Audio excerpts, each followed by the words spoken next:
هوگر بربر نویسی ملودیات بدنگی ده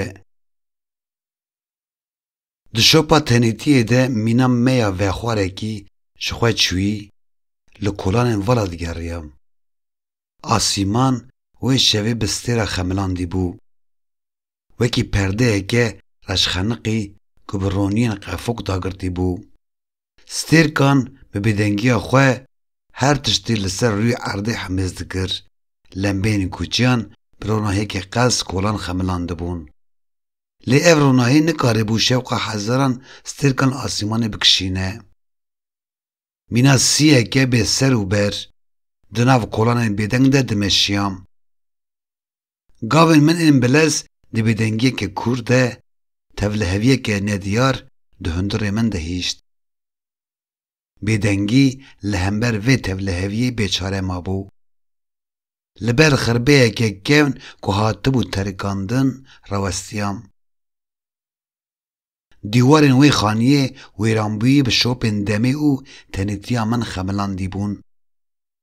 من دری به هیدی وگر دری بدنگه که شرقینی مینا قرینه که وستیایی و بو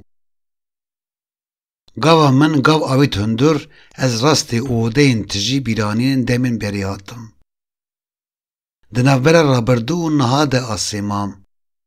او روژین بی کسی که دوان اوده این کونار ده درباس ببون هاتن بیرامن بدنگی دوان روژانده حوال من یه هری نزیک لید همان دمه ده دجمن من یه هری مزن بو نکار بو والایه هندور من داگره لیترنی وی زلالتر دکر دما که بیرانین کمن ردید کوشیم جنش که و دنگ کته گوی من دنگ تلین زراف بو لسر بلوره که توزگرتی کل قنجکه که رازایی بو بماتماینه که کور بر به بلوره و چوم لگاوا من دری اوده وکر لبر بلوره کس تونه بو تنه بدنگی لور بو پشتی سالان دیسا من خودوی خانی کونده دید جنش که و من حس کر که از بپاشه روژو تنیتیا خوره روب رومه بلکی بدنگی بیرانین من این و شرط آنی بون زمان آنجی اف پیامک بو که دگو تنیتی هر تم دی بمن ربه لیوی گاوه بدنگی نه تنیتی بو او پارچه جروب روبونا من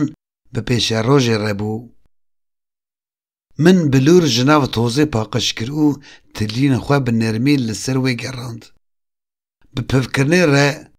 آوازه که هنک جبلوری خدا در بدنگی شکاند او خانی کفن به ملودیه کی داگرد اف آواز مینان نتوه که وشارتی دبن بدنگی ده رحی اوینا تنیتی او خیال شکستی زندی کربو وی شوه دنگی بلوری هیوی او هرکینا جیانه آنی ناو اودیم به تنیتی داگرتی بدنگی نه تنیج بو بیرانینان لیج بو زندی کرنا خون و خیال من بو لدایو شوه ده من فام کرکو از نه تنی بوم دنگی بلوری او بیرانین من هر تم به من ربون